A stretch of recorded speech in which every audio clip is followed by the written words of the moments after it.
Okay, we are live. So the final 15 minutes of the Secrets of Six-Figure Women series. I couldn't miss this last section for you.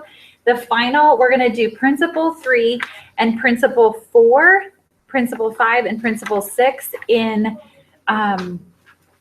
overcoming under-earning. Okay, so Principle 3, we'll start there, and you're going to write this one in, is hang out with the kind of people you want to be. Hang out with the kind of people you want to be, not who you've been. Hang out with the kind of people you want to be, not who you've been. So I can remember this shift in my mind. Jenny, would you mind shutting the door over there, honey? Just so there's a lot of noise. I can remember this shift in my mind, you guys. It was at a point when we had no money. And I was so frustrated about our financial lack. I was at a really low point of self-confidence in my life. And I started to think, I've got to be with some people who are successful and who are doing things I want to do and who are positive. And I swear God just provided, but I ended up at our church. They did you can go have lunch at one of the church members' homes to get to know some people at the church. And we were fairly new to the church. And so we signed up to do this, and we ended up going to eat at these friends who became friends of ours, Missy and Ed. They don't live here anymore. And I was like, yes, this is the kind of people I want to be with. They were just interesting. They did fun things. They had a great marriage, great relationships with Christ. They were really great parents. They ran successful businesses. I was like, yes. Well, Missy asked if I wanted to go to dinner with a group of her friends who were in her small group. And I was like, I would love to. But I can remember being really nervous. I didn't know them. And so we went in this car and we went to this restaurant, and I had $20 cash. That was all I had. And we went to this really nice restaurant. And I was like, oh crap, I don't have any money. I was thinking Chili's, or I don't know. I wasn't thinking where we went. Okay. And I remember feeling embarrassed. So I just said that I wasn't very hungry and got an appetizer and water. But 2, I remember thinking, I will not stay in a place where I cannot afford to go and eat at places like this with these kinds of amazing people. This is not okay. And it was a turning point. I remember it so well. I will make more money because I will not walk around being embarrassed and hanging out with people who don't have any money and who are lowlifes and idiots. I never will hang out with that. But, I just was it's time for a new conversation. And it was a turning point. I remember exactly what I was wearing. I remember looking at that menu and thinking, I'm starving and I'm going to get an appetizer, but also thinking, Amy, you deserve to be here and you deserve to make more money so that you can, and you have control over that. So step it up, girlfriend, and let's get going. Right. And so that was a big shift where I started to hang out with the kind of people that I wanted to be and not just with who I'd been. And that can be tricky sometimes. You've got long friendships that you don't have to leave in the dust, but you also have to challenge yourself and put yourself in the space of some new people if you really want to change your life. It says, hang out with people who, when you're with them, make you believe you can do more. Achievers are inspiring. What's interesting is I ended up being in that small group for 8 years. And it changed my life, my faith, our whole circle. In fact, the house we live in, we live there because Missy and Ed lived in that same subdivision. And we saw the house when we went to their house. We saw that it was for sale. So I always think so many doors open because of those relationships with people that we never would have been opened had we not had those new friendships in our lives. Every single person who conquered their under-earning made a concerted effort to associate with like-minded people, which meant letting go of those who weren't on the same wavelength. People that you have to say goodbye to in your life who are unhealthy, toxic, sucking the life out of you. Truly, there aren't all relationships in your life don't need to stay forever. And sometimes it's okay to let them go. Start listening to the people around you. This is very important. If you can step out of your situation, do you hear phrases like these? I can't afford that. We've always just gotten by. If I quit my job, I'd starve to death. Or do you hear, I can make this work. Sure, this is possible. What is the next step to make this the best it can be? Rest assured, creating a new community doesn't mean banishing people you love from your life. But, and this is a big but, not like a really truly big but you can no longer abandon yourself to make everyone else happy. If you're even slightly codependent, and remember we talked about this, codependency, which means that you neglect your own needs to concentrate on, control, or take care of others. So neglecting your own needs to concentrate on, control, or take care of others. You're probably reading this in total horror. But as journalist Harold Swope warns, I can't tell you the formula for success, but I can give you the formula for failure. Try to please everybody. Isn't that true? Then why is it so hard when we run into that resistance and negativity? I don't know. It still bothers me. Doesn't it bother you? It's still like, This is a really good example. I just had this conversation with Avery because I was the guest speaker at 8th grade career day, which was so fun. I heard about that at my party. She's like, oh, one of the daughters was like, oh, I saw Mary Kay lady. And then she was like, she's tall and fun. And her mom's really good at Mary Kay too. You were like, I know her. So I was a speaker. There were 5 speakers on this panel about just kind of how you came to where you are in your career. It's a really great day, great people on the panel, interesting people. Anyhow, and I will say, I still have my teacher eye. There were like these 2 boys and they were like sitting right here and they were kind of like jostling with each other. I'm like, I'm going to see if I still have it, So I like walk over and I was just like, and I just kept talking and I just like gave them the evil eye, like the side eye, and they were like, and I was like, oh yeah, I still got it. Anyhow, so I still got it, but I spoke, and Avery, my daughter, was in the first group. Well, she was like horrified. She's in 8th grade, whatever. But afterward, when she got home, she was like, Mom, I cannot believe you were there speaking today. Because she didn't really know I don't know. I didn't even know she was really going to be there. I don't know what I thought I was going to do, but I wasn't anticipating what I did. So it was great. But I said, oh, it was so fun. And all of her friends like loved me. They came up and gave me a hug afterward. And she's like, Mom, people said that all you did was brag about yourself the whole time you were talking. And I was like, oh my gosh. Okay, first of all, that's not true.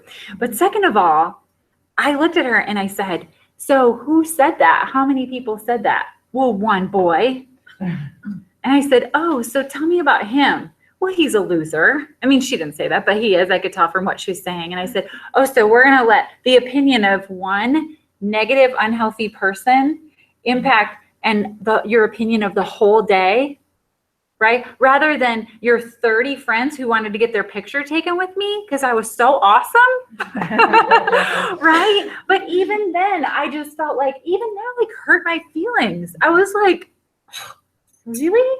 And so no matter what you're doing, if you're doing something, someone's going to be critical and someone's going to say that you have wrong motives, that you're greedy, that you're bragging, that you're whatever. But usually if you look at the people who say those things, they're unhealthy, unhappy, and really truly insecure. And that's really sad Because the people who aren't, they don't even have time to think about, you know what I'm saying? They're so excited for what you're sharing that like they're not thinking about that. So the person who's given you the feedback and ask yourself, do I want to trade places with them? Do I want my life and relationships and health and work and legacy to look like theirs?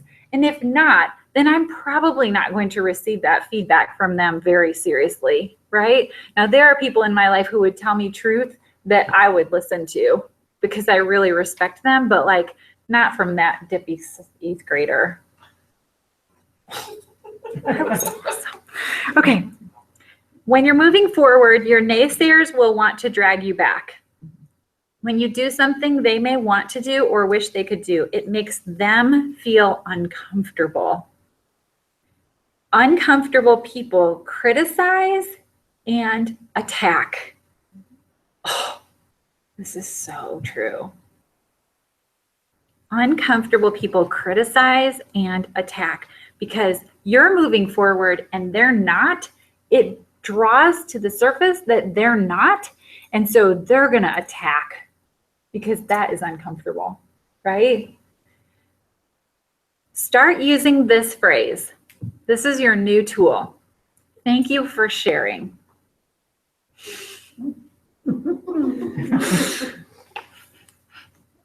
Then think to yourself, I don't agree, but I love you anyway. But don't say that, right? I think you just have to think it to yourself because I don't think they spend much time thinking about it after the interaction. You know what I'm saying? You do. Right. Yeah. So if you just say, I don't agree, but I love you anyway, stop trying to convince them that what you're doing is right or that they need to change. That's silly. So stop trying to convince them that what you're doing is right or that they need to change. That's silly. That's like when in Mary Kay, I'm like, stop trying to convince everyone that Mary Kay is awesome. Go earn a car.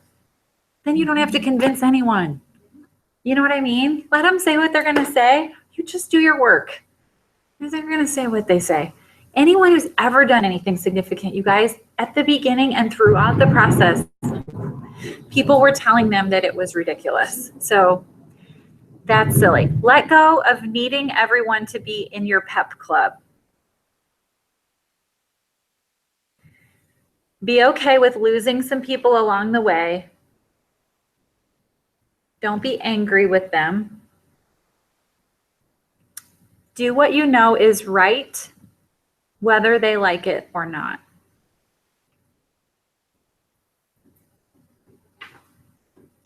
Okay, principle 4. Recognize the role of the naysayer. Recognize the role of the naysayer.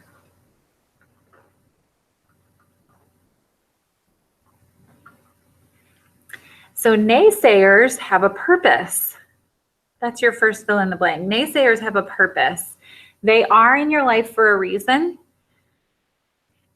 This is an important word. Every time you decide to do something new, every time, not like sometimes, every time you decide to do something new, you will be blessed, in quotation marks, with naysayers who shower you with disapproval.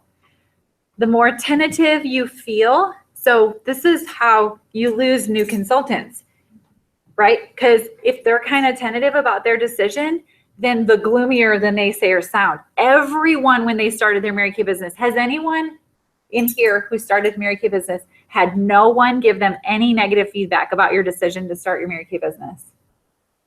I mean, every one of you has heard someone say, what are you doing? You're so busy. I saw that didn't work for someone. Why are you doing that? You don't need to do that. I mean, you could go on and on, right? Like we all have had people say that to us, right? Okay, but here's the thing. If they succeed in dissuading you, be glad. If the naysayers succeed in dissuading you, be glad because your commitment, your passion, and your desire, your commitment, your passion, and your desire simply weren't strong enough to do what it takes to get what you want.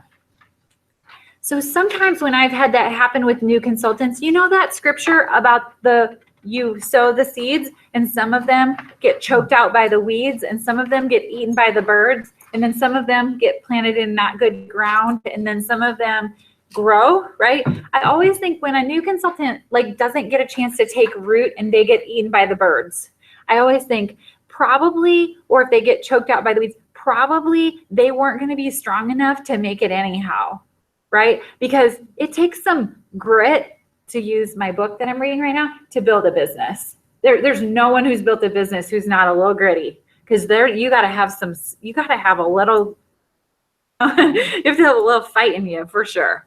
If you're still determined in moving forward in spite of them, you've got what it takes to break new ground.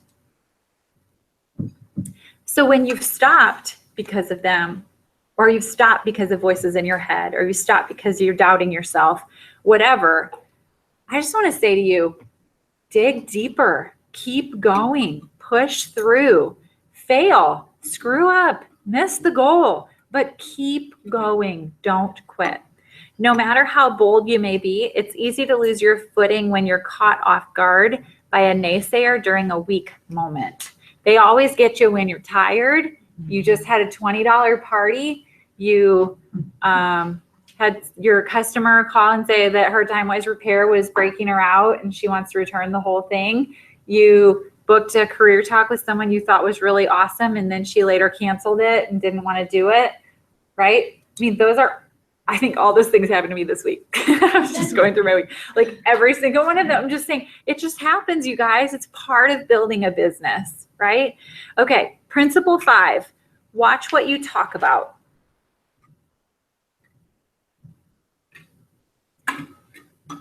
Watch what you talk about. Language is powerful. Words are powerful. And there is a direct correlation between the words that you use and the life that you have.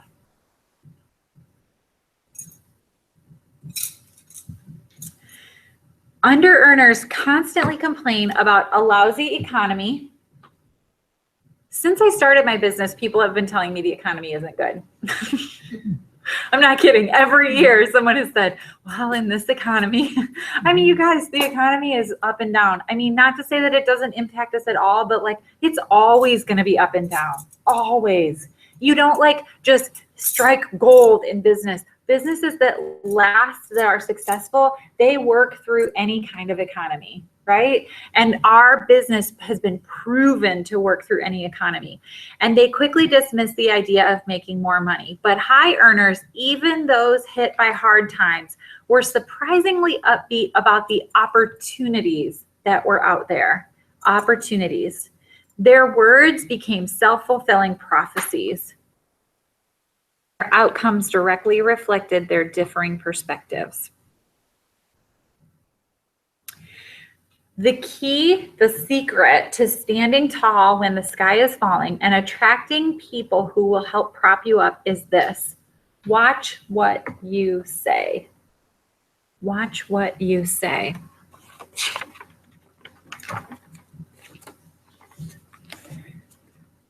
Talk about what you're committed to, not what you're worried about.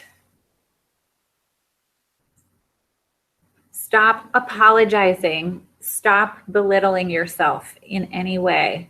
Tell people what you want to create and have them hold you accountable. We talked about this earlier.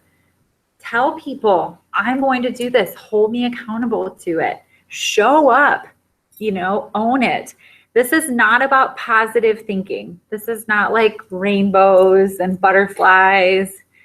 It's about the power that words have over your attitude and behavior.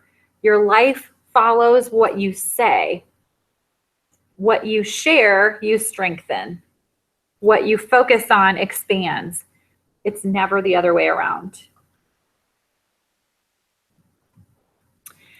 So I want to talk about Blanche. Remember Blanche? Blanche lives in your head, and she's the voice that's like, I told you you wouldn't be good at that. I told you, there you go. You tried to exercise before and you didn't even do it then. I told you you'd always eat half a bag of chips in the middle of the afternoon because that's when you lose control.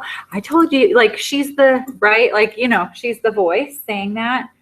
you don't need to do a sales goal thermometer because it doesn't really matter what your goal is. Oh my goodness. Okay, so Blanche, you can treat Blanche just like you treat any other naysayer. So remember what I said before? You say, thank you for sharing, Blanche. So thank them for sharing and start a new conversation based on truth and your commitment to your intentions. And I'm not kidding. Sometimes I will literally say, cancel, cancel out loud to a thought. Cancel, cancel. Not true. Cancel, cancel. I had the thought the other day, well, if we did 90 live career talks, I could just give $900. Cancel, cancel, cancel, cancel. We're doing 100. Speak it. Do you know that holds me accountable to keep telling you guys we're going to do 100 career talks? Sometimes I'm like, what the heck do I think I'm doing? How are we going to do 100 live career talks? But I'm holding myself accountable to people by continuing. Do you know how many people now I've told that are going to ask me if we did, where you just get yourself into the position where you have to do it because you're so accountable to so many people. But I literally said out loud the other day, cancel, cancel. That is not okay. Cancel, cancel. We are not moving in that direction. I am a finisher. I am a champion. We will finish this. We will do 100, right? Okay. Principle number 6, respect yourself by taking time for you. Respect yourself by taking time for you. We will never attract people who respect us until we learn to respect ourselves by taking the time to take care of ourselves. I know it sounds selfish. This is a quote from one of the 6-figure women that Barbara Stanny interviewed. I know it sounds selfish and it's hard to say, but I've got to make me my first priority. I wasn't taking care of myself and I got sick for 2 weeks. I was exhausted and kept ignoring it. I've learned that I have to eat better, exercise, schedule vacations or time off so I can have more energy to better take care of the people I love. Like today is a classic example. It was 2 o'clock. I was wiped out. I've worked a ton and I just shut my computer down. I went and took a nap for 40 minutes. I was like, I'm done. Nothing good is happening. There's no good thought coming through my head. I've got a big night. I need to be my best. Andrew has karate. I got to get the other kids where they need to be. I have my meeting. I got to get home and you know what I mean?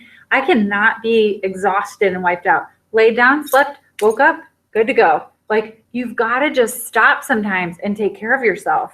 You've got to rest and you've got to really like allow yourself to be healthy you, okay? In conclusion, here are your 5 steps to overcoming under-earning. I'm going to have you write them all just as a review. So number 1, tell the truth. Remember, we talked a lot about that at the beginning, like what is working, what is not. Do you need to make more money in your life right now? Is what you're doing not working? But you've got to say, this is not working before you can change it.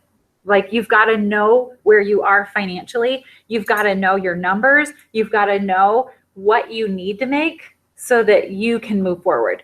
Number 2, make a decision about what you truly want.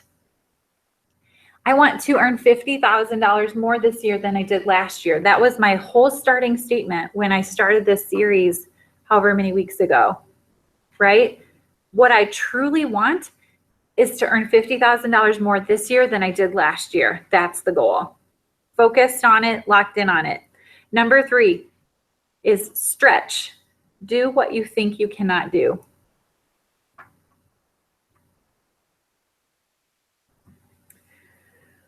Number 4 is respect money by taking good care of it. You cannot avoid it. You cannot hide from it. You must respect money. You must take care of it so that it's not controlling you.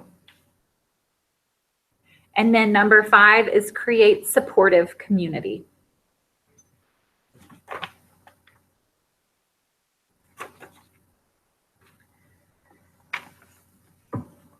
So in conclusion, I would say to you all who have kind of been with me on this process of working through the secrets of 6-figure women that It's been a 10-year journey for me. You know, this isn't something that changed overnight. I didn't read the book and then 6 months later I earned six figures. But probably a year later, 18 months later, I did. And have to take forever to change where you are right now, especially being a part of Mary Kay. There's no one limiting you in Mary Kay except for yourself and the thoughts in your head. There's no one limiting you right now except for you are where you are because of the choices you've made or allowed other people to make for you, right? And so if you're willing to be gritty and to really work at what's happening in your head, you can increase your income in a huge way through this business. I've done it and will continue to do it. And the more impact I have, the more people's lives who are better, the more money I will make. And that's a good thing for everyone. Like earning more is a win-win for everyone. So your last homework assignment that's in your packet is to write me a letter of how you want your life to look in 6 months. How much you want to be earning, what you want to be doing, where you want to be living, who do you want to be with. Describe it in as much detail as you want, as if you're writing a letter to yourself about what has already happened. Put it in an envelope and give it to me, or send it to me, or email it to me, and I will give it back to you in 6 months. So like around the time of fall retreat, I will give it back to you. Okay? I think it'll be really cool. So thanks for popping on for our final session, you guys. I hope it's been as awesome for you as it has been for me.